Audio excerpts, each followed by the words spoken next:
Boa tarde, tudo bem? Então, eu vou fazer hoje aqui a correção da página 114, tá? Eu tinha pedido aí do exercício 1 até o 6 para responder no caderno, tá? Então, a primeira, ó, pessoal, perguntava assim: o que é regime fluvial? Explique utilizando os conceitos de vazante e cheia, tá?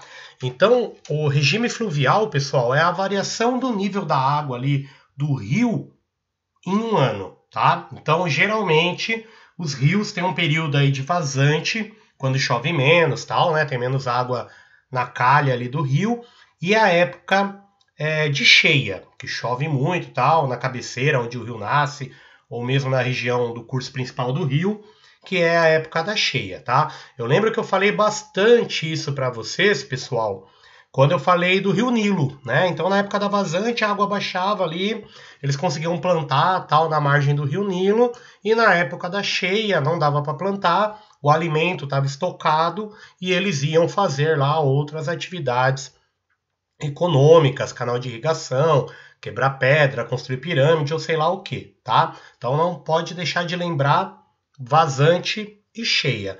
Aqui nós temos uma imagem do mesmo lugar, na época da vazante, ó, então o pessoal consegue andar, tal, né? Até aquela casa ali, tem até uma passarela aqui de madeira para acessar mais facilmente a casa.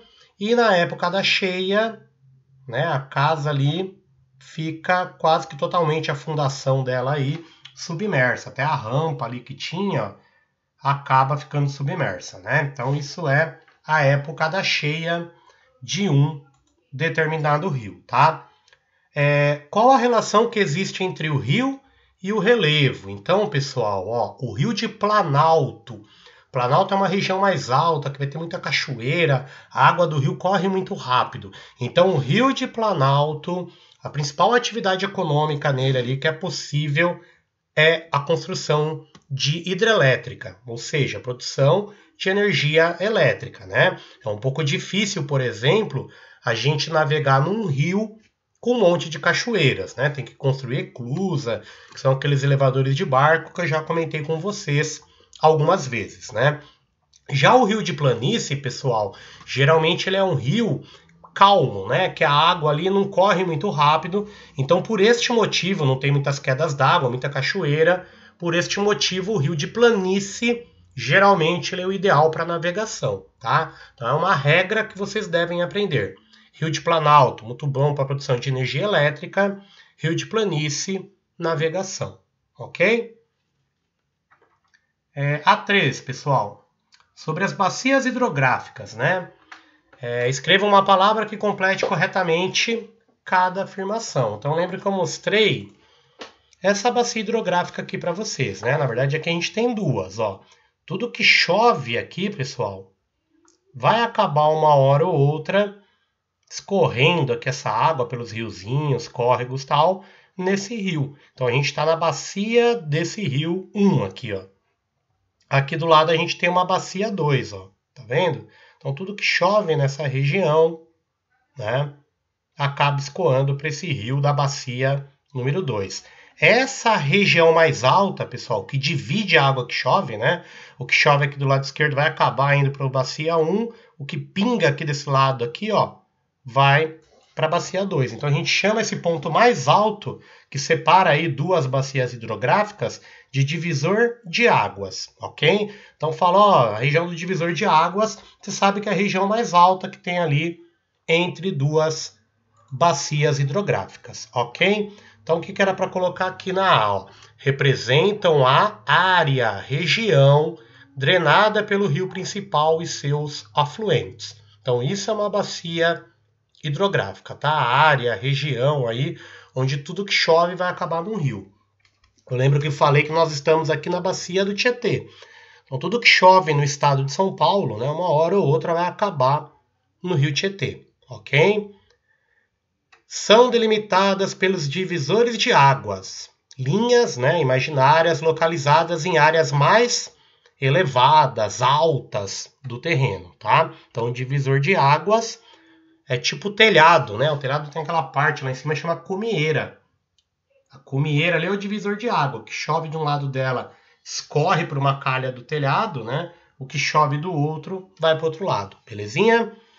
Podem abranger territórios de diferentes países. Então, por exemplo, a maior bacia hidrográfica do mundo, ela não vai respeitar o mapa do Brasil. Ah, ali é Colômbia, ele para, né? Então, a bacia hidrográfica, por exemplo, do Rio Amazonas, vai pegar a Colômbia, vai pegar o Peru, vai pegar o Brasil, vários países da América do Sul. Belezinha? Ó, diferencia o aquífero livre de aquífero confinado. Então, lembrando, pessoal, boa parte da água doce do planeta Terra, né, ele está no subterrâneo, no que nós chamamos aí de aquíferos, tá? O aquífero confinado, ele está muito lá embaixo, ele está preso entre rochas, então é muito difícil o acesso para o ser humano. Já o aquífero livre, ele está mais próximo do solo, da superfície. Então é mais fácil para o ser humano fazer um poço, por exemplo, e retirar a água dali. Né? Por que ele é importante a preservação dele? Porque boa parte da água potável, da água que dá para a gente beber, está guardada no subterrâneo, não nos rios. Né? Porque podemos afirmar que a água não está igualmente distribuída pelos continentes. Então, por exemplo, pessoal, a América do Sul é um continente que tem muita água. Se a gente pegar a África, o deserto do Saara, é um continente que tem pouca água.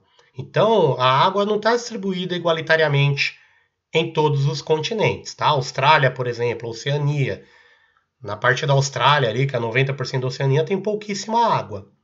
Né? Mesmo o Brasil, pessoal, é muito desigual. Então, a região que tem menos população no Brasil, que é a região norte, tem água pra caramba.